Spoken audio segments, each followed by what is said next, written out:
আসসালামু আলাইকুম। তো কেমন আছো সবাই? এই যে গাছগুলো দেখতে পাচ্ছ, এগুলো হচ্ছে আমার বীজ থেকে তৈরি নয়নতারা ছোট ছোট চারা।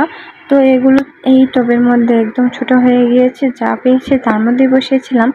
তো এগুলোকে বড় পটে রিপোর্টিং করার জন্য সবগুলো পটে একটু একটু পানি দিয়ে নিচ্ছি, যাতে তুলতে সুবিধা হয়। একটা বড় টবের মধ্যে সবগুলোকে আমি বসাবো।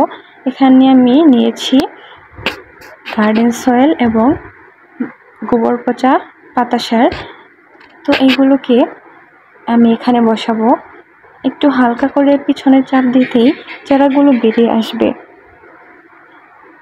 এর মধ্যে একটুখানি পানি দেওয়া হয়েছে, যাতে চারাগুলো সহজেই উঠে আসে। তো নিচে অনেকবার চাপাচাপি করার পরে চারাগুলো উঠে আসছিল না।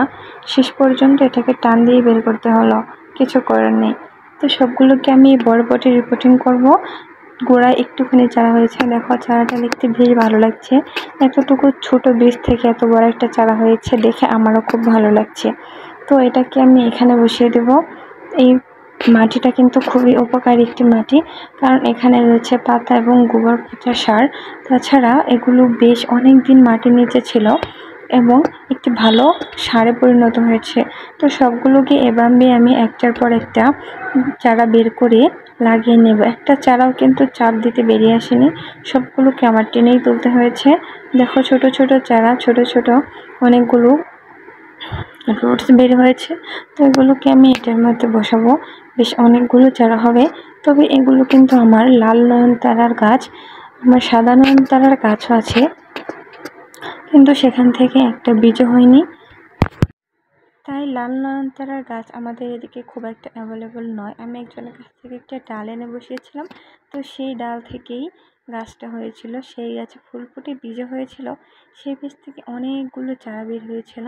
আমি তো ভেবেছিলাম হবেই না, খুবই অযত্নে অবহেলায় বীজগুলোকে আমি বসিয়েছিলাম।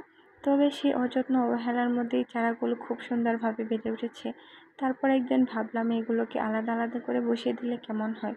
তো যেভাবে সেই কাজ আলাদা করে সবগুলোকে বসিয়ে দিয়েছিলাম। যা পেয়েছি তার মধ্যেই বসিয়েছি। দেখো এটা কিন্তু একটা চায়ের কাপ ছিল। তো সেই চায়ের কাপের মধ্যে আমি বসিয়ে দিয়েছি। জর্দার কৌটা ছিল, সেটার মধ্যে বসিয়ে দিয়েছি। তো এখন একটু সেবা যত্ন পেয়ে অনেকটা বড় হয়ে এসেছে। তাই জন্য ভাবলাম এদেরকে আলাদা একটা পটে বসিয়ে দিই। তো নয়নতারা ফুলগুলো ফুটলে কিন্তু খুব ভালো লাগে। যদিও এটা সবার কাছে অ্যাভেলেবল রয়েছে, তাই ভালো লাগে না, কিন্তু আমাদের এদিকে খুব একটা নেই, সেজন্য এটা আমার খুবই পছন্দের। আর তাছাড়া নয়নতারার কিন্তু খুব একটা যত্নের প্রয়োজন হয় না, কোনোভাবে বসিয়ে রাখলে হয়ে যায়। যেমন আমি বলেছিলাম অযত্নে বীজগুলো বসিয়ে রেখেছিলাম, সেখানেই চারা হয়েছে। তবে এদেরকে যে আমি খুব একটা যত্ন করি তাও কিন্তু না, শুধু এক জায়গায় একটা পটের মধ্যে খুব সুন্দরভাবে বসিয়ে দিচ্ছি। কারণ ছোট ছোট পটের মধ্যে রাখলে এদের গ্রোথ খুব একটা ভালো হয় না, তাছাড়া অনেক সময় পড়ে গিয়ে এগুলো নষ্ট হয়। তাই সবগুলোকে একটা পটের মধ্যে বসিয়ে দিলাম। তো এই পর্যায়ে সবগুলো আমার বসানো হয়েছে, একটু পানি দিয়ে নেব। তো তোমরাও এভাবে রিপোর্টিং করে নতুন নতুন চারা পেতে পারো, নতুন নতুন গাছ বসাতে পারো। ভালো থাকো সবাই, টাটা।